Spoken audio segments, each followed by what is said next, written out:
Waktu itu siang hari, tepatnya habis zuhur, aku duduk di ruang pavilion sambil makan siang.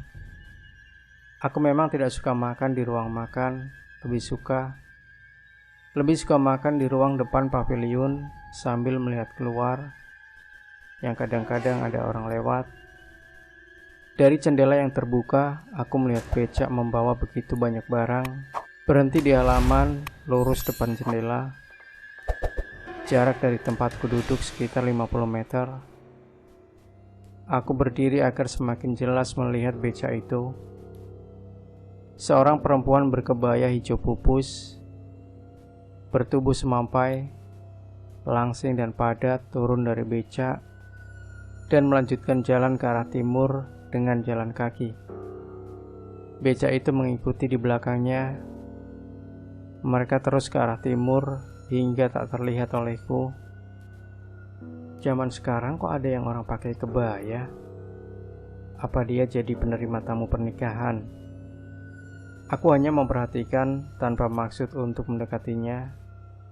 Setelah selesai makan, aku baru terpikir mengenai perempuan itu. Siapa dia dan mau kemana? Sebelah timur rumahku hanya ada satu rumah, yaitu rumah Bule Darmi. Apa perempuan itu tamunya Bule Darmi? Tapi kok pakai kebaya? Apa mau menghadiri pernikahan? Dengan rasa penasaran aku ke rumah Bule Darmi, tapi tak ada siapa-siapa, sepi. Lalu, siapa dia? Aku sudah melupakan kejadian itu ketika Yulastri, tetangga sebelah rumah, mendekatiku. "Mi, kemarin sore Yoga melihat orang tinggi besar di halaman rumahmu. Pakaiannya hitam, celana komprang, tolak pinggang sambil melotot." Yoga buru-buru masuk rumah dengan tubuh gemetaran. Sekarang badannya panas. "Di halaman rumahku sebelah mana, Yu?" Aku penasaran. "Di sana, di bawah pohon asem," kata Yulastri sambil menunjuk pohon asem yang ada di kebun depan halaman rumah. "Hi, aku jadi merinding," kata Yulastri lagi. Aku menengok ke arah pohon asem dan memperhatikan dengan seksama. Pohon asem itu lumayan tinggi, sekitar 1,5 meter. Daunnya rindang, ranting-rantingnya banyak. Selama ini aku selalu mendekati pohon asem itu untuk memetik daunnya yang masih muda, dicampurkan dengan daun pepaya. Menurut orang tuaku, daun pepaya dan daun asem yang masih muda, sering disebut sinom, bisa memperlancar peredaran darah di otak, yang otomatis meningkatkan konsentrasi dan mengobati sakit migran. Paling tidak seminggu 2 kali aku minum jamu daun pepaya dan sinom untuk mengobati sakit migrainku yang sering kumat. Selama ini, saat memetik sinom, aku tidak menemukan hal yang aneh. Sore hari aku bicara dengan ibu. "Bu, kemarin habis maghrib, Yoga melihat orang tinggi besar di bawah pohon asem. Dia melotot pada Yoga sampai-sampai Yoga ketakutan." "Masa pohon asem masih kecil begitu, sudah ada penghuninya?" Ibuku seolah bicara pada diri sendiri. "Memangnya pohon asem sering buat rumah makhluk gaib, Bu?" Aku penasaran. "Dulu kata Mbah begitu. Tapi kalau pohonnya sudah besar, ini kan masih kecil," kata ibuku lagi. "Kalau menurutku, pohon asem itu sudah besar. Buktinya tiap sore buat mainan ayunan Roni dan anak-anak tetangga," kataku. Roni adalah keponakanku yang masih duduk di bangku SMP. Sejak kecil ikut ibuku. Ayahnya sudah meninggal dan ibunya kerja di Jakarta. Roni yang supel, akrab dengan anak-anak tetangga yang usianya sebaya. Mereka sering bermain bareng, entah main sepak bola, entah main monopoli. Dan biasanya sehabis main sepak bola, mereka berayun-ayunan menggunakan ranting pohon asem, berteriak ala Tarsan. Aku sering khawatir kalau ranting itu patah, Tetapi Roni sering meyakinkan kalau rantingnya kuat. Iya ya, Roni sering ayunan di pohon itu, tapi selama ini baik-baik saja, kata ibuku. Apa nggak sebaiknya makhluk itu diusir dari situ, Bu? Takut terjadi sesuatu pada keluarga kita, kataku. Kalau makhluk itu nggak mengganggu ya biarkan saja, kata ibuku lagi. Mengganggu gimana maksud ibu? Aku bingung. Ya mengganggu, memukul atau menendang, kata ibuku lagi. Tapi kalau wewe itu melotot pada tetangga yang lewat halaman kita, juga sudah termasuk mengganggu loh, Bu. Tetangga pada ketakutan. Lalu menurutmu bagaimana sebaiknya? Tanya ibuku. Kalau menurutku sebaiknya wewe itu diusir, Bu. Ditebang saja pohonnya, Bu, kataku. Ibu hanya mengangguk-angguk. Ternyata ideku agar mengusir makhluk itu atau menebang pohon asam itu tak digubris ibu. Saat aku mengingatkan hal itu, ibu cuek saja.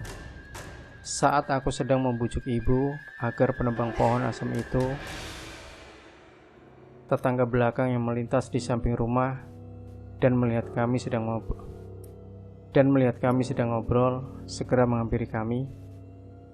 Permisi, Bule, kata tetanggaku langsung duduk di dekat kami. Ada apa, Min? Ibuku agak kaget melihat Casmini tampak terburu-buru. Aku mau cerita sedikit, Bule. Cerita apa? Kamu kok kelihatan gugup gitu, ada apa? Tanya ibuku heran. Sekarang aku kalau lewat halaman Bule agak takut. Tapi gimana lagi? Kalau mau belanja, jalan yang paling dekat kan lewat halaman Bule. Ini tadi aku juga agak takut, Bule. Makanya aku setengah lari. Takut kenapa? Ibuku penasaran. Gara-garanya aku melihat wewe di bawah pohon asam itu, Bule, kata Casmini masih dengan napas terengah-engah. Kapan itu, Yu? Aku penasaran juga. 2 hari lalu, saat itu menjelang maghrib, aku mau beli sayur, mau lewat halaman rumah ini. Tapi gak jadi lewat karena aku melihat laki-laki tinggi besar beserta istrinya dan 2 anaknya bermain ayunan di bawah pohon asem. Dan laki-laki itu bule. Ih, serem. Casmini bergidik. Kenapa laki-laki itu, Min? Ibuku makin penasaran. Dia melotot sambil mengacungkan tinjunya. Aku kan takut. Baru melihat saja udah takut, apalagi diacungi tinju. Wah, wewe itu menakut-nakuti para tetangga, Bu. Makanya harus kita usir, Bu. Usulku. Aku takut sekali, Mi. Siang hari juga aku takut. Makanya tadi aku setengah berlari. Kalau sudah maghrib, aku malah benar-benar takut. Diupahi 1 juta aku tetap gak mau kalau disuruh lewat depan. Ih, memangnya yang mau ngasih upah kamu 1 juta ya siapa? Tanya ibuku sambil tertawa. Seumpamanya, Bule, itu cuma seumpama, kata Yu Casmini ikut tertawa. Iya, kalau memang ada yang kasih 1 juta, ku antar, Yu. Nanti duitnya kita bagi 2 ya, Yu, kataku. Yu Casmini mengangguk mantap. Ya udah, Bule, aku cuma mau bilang itu. Kalau menurutku lebih baik pohon asam itu ditebang aja. Takut nantinya jadi perkampungan wewe. Permisi, Bule. Yu Casmini sambil melangkah keluar. Iya, Yu, makasih atas infonya, kataku. Berarti Casmini juga ditakuti wewe itu ya, Mi? Tanya ibu. Iya, Bu. Wewe itu menakut-nakuti tetangga kita. Yoga, Yujasmini, mungkin yang lain juga. Cuma belum cerita ke kita aja, kataku. Kapan wewe itu boyongan ya? Kata ibuku. Oh ya bu, kira-kira sebulan yang lalu aku melihat perempuan pakai kebaya hijau pupus naik becak, bawa barang banyak banget, turun di depan rumah. Apa dia wewe boyongan di pohon asem itu ya? Aku teringat kejadian itu. Kamu melihat boyongannya? Tanya ibuku. Iya, pakai baju hijau pupus. Bodinya bagus bu. Bodinya bagus loh bu. Padat berisi. Kataku sambil tertawa. Mau boyongan kok gak pamit ibu ya? Harusnya kan pamit aku. Bagaimanapun juga pohon asem itu kan punya aku, kata ibuku. Makanya bu, dia kan tamu tak diundang, menakut-nakuti tetangga lagi. Ya kita usir aja. Ya, kita usir saja, kataku. Ibuku hanya diam, beliau tampak berpikir keras. Memang ibuku sedikit-sedikit punya kemampuan supranatural, bisa berkomunikasi dengan makhluk-makhluk gaib. Bagaimana bu? Mau kita usir? Tanyaku penasaran. Untuk sementara biarkan saja, kecuali kalau sampai membuat celaka, kata ibuku. Sudah menakut-nakuti loh bu. Aku sendiri juga jadi takut. Kataku bergidik.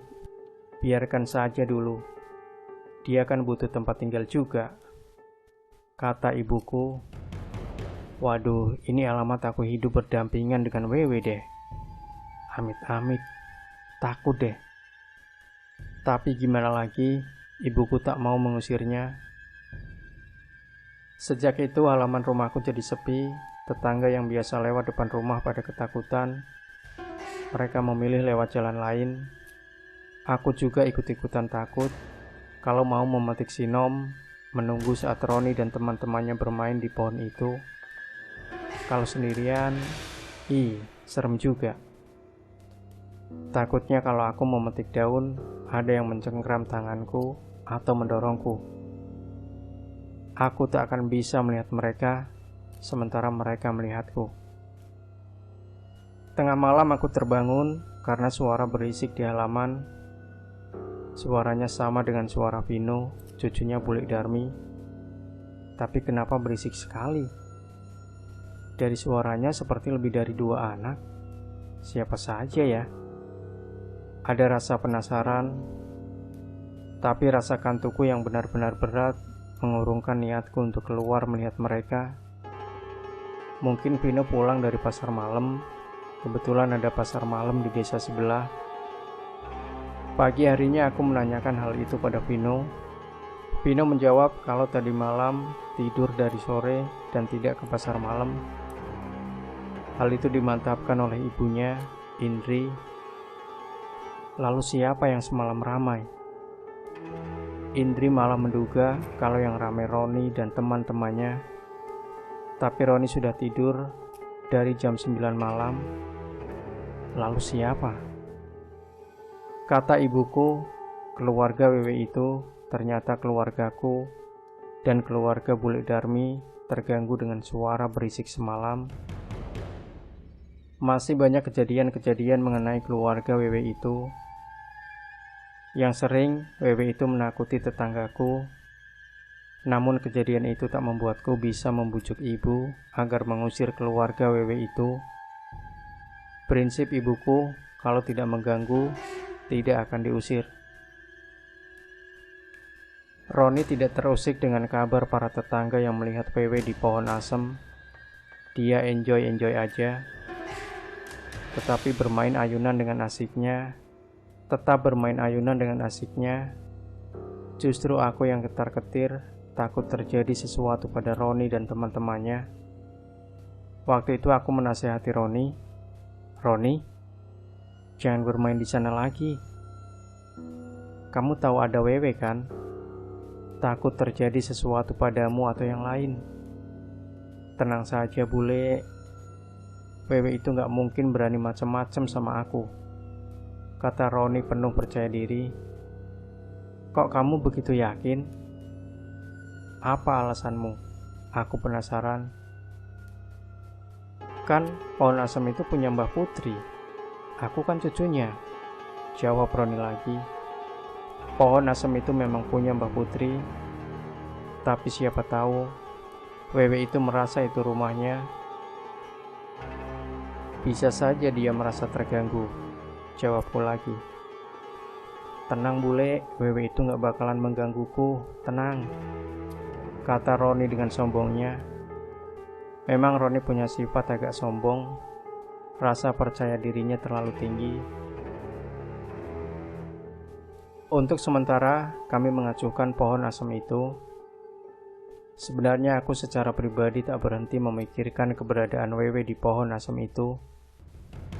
Rasa takut sering menghantuiku, apalagi kalau aku mau lewat dekat pohon asem itu. Padahal kemana-mana selalu lewat di situ. Tapi ibuku santai-santai saja, katanya nggak apa-apa, selama mereka tak mengganggu. Bagiku, Wewe itu menampakkan diri, melotot pada tetangga, sehingga mereka ketakutan. Itu sudah sangat mengganggu. Tapi kata ibuku, salah tetanggaku sendiri. Uang begitu saja kok takut, kecuali kalau dipukul. Aku dan ibu sedang ngobrol di belakang rumah ketika Tony, teman bermain Roni, enak-enak memanggil kami. Katanya Roni jatuh dari pohon saat sedang main ayun-ayunan ranting. Begitu kami sampai di bawah pohon itu, Roni sedang jongkok menunduk tanpa bergerak sama sekali. Roni, kamu gak apa-apa? Ibuku tampak sangat khawatir. Roni menengadahkan mukanya secara perlahan. Aku baik-baik saja, Mbah. Aku baik-baik saja, Mbah Putri. Suaranya terdengar sangat lirih dan pelan. Kamu kok bisa jatuh itu gimana? Aku khawatir. Aku merasa ada yang mendorong, bule, jawab Roni. Ada yang mendorong? Siapa? Nggak tahu. Pokoknya aku merasa ada kekuatan yang mendorongku. Siapa yang berani macem-macem sama cucuku? Ya udah, ayo berdiri, kata ibuku. Aku menatap Roni lekat-lekat, mukanya tampak sangat pucat. Ayo, kita ke puskesmas. Aku mengangkat Roni agar berdiri, namun Roni tetap jongkok. Yoga datang dan memapah Roni agar berdiri. Biar aku saja, Mbak, yang bawa Roni ke puskesmas. Yoga dibantu Tony memapah Roni ke motor dan membawanya ke puskesmas. Yang lain pulang dulu ya, kataku. Teman-teman Roni mengangguk dan mereka bubar. Malam hari ibu mengajakku bicara. Tak bisa dibiarkan. Wewe itu harus diusir. Dia sudah berani mengganggu Roni. Aku setuju. Dari dulu kan aku sudah bilang, Wewe itu harus diusir. Iya, selama ini ibu tak mau mengusir karena mereka tidak mengganggu. Tapi sekarang dia mengganggu Roni. Ibu gak tanya mereka kenapa mengganggu Roni, tanyaku. Kata mereka, Roni sudah mengganggu ketenangan mereka. Kok bisa begitu? Mereka kan datang belakangan. Lah iya, wong mereka yang datang belakangan kok terganggu, kataku. Makanya Wewe itu harus diusir. Ditebang sekalian saja, Bu, kataku. Iya, ditebang saja. Tapi sebelum ditebang, Wewe itu harus diusir dulu. Kalau belum diusir, bisa mencelakakan yang menebang. Cara mengusirnya bagaimana, Bu? Aku benar-benar tak tahu caranya. Ibu diam sejenak. Caranya, di bawah pohon itu ditaburi garam. Kamu yang menaburi garam ya? Kok aku? Lah siapa? Memangnya ibu? Ya kamu.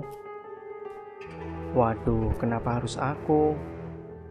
Nanti kalau aku sedang menaburi garam, tiba-tiba wewe itu muncul dan mencelakai aku, bagaimana? Namun dengan berbagai alasan, ibu tetap menyuruhku sampai aku tak dapat menolaknya. Berapa hari, Bu? Seminggu secara berturut-turut. Nanti kalau wewe itu sudah pergi, baru ditebang. Dengan sangat terpaksa dan sedikit takut, aku menjalankan perintah ibu, menaburi bawah pohon asem dengan garam, krosok. Sebelum mulai menabur garam, baca syahadat dulu 11 kali. Waktunya dari habis asar sampai menjelang maghrib. Kata ibu yang paling bagus pas maghrib. Gila, kalau pas maghrib ya sudah gelap, takutlah. Mendingan habis asar saja, masih terang. Waktu 7 hari ku lalui dengan selamat tanpa halangan suatu apapun. Hari berikutnya, ibu menyuruh Kang Santos, buruh harian dekat rumah, untuk menebang pohon asem itu. Setelah pohon asem itu ditebang, keadaan aman, tidak ada lagi keluarga wewe itu. Mereka sudah pindah entah kemana, tak seorang pun yang tahu. Ini pengalamanku beberapa tahun yang lalu, tepatnya tahun 2010. Sekarang di tanah bekas pohon asem itu dibangun rumahku, dan tanah bekas pohon itu tepat di samping kamar tidur yang tengah. Bila aku tidur di kamar itu, sering mimpi buruk. Antara sadar dan tidak sadar, aku seperti ada dalam hutan belantara yang gelap, dikejar-kejar laki-laki tinggi besar berpakaian hitam yang hendak mencetiku. Tapi kalau yang tidur di situ suami atau kedua putraku, aman-aman saja. Mereka sama sekali tidak diganggu. Selain itu, kalau malam Jumat, di tempat itu sering bau cem-ceman, bertanda ada makhluk lain. Waktu aku tanya ibu, katanya penghuni yang dulu datang untuk melihat bekas rumahnya bernostalgia nih ye.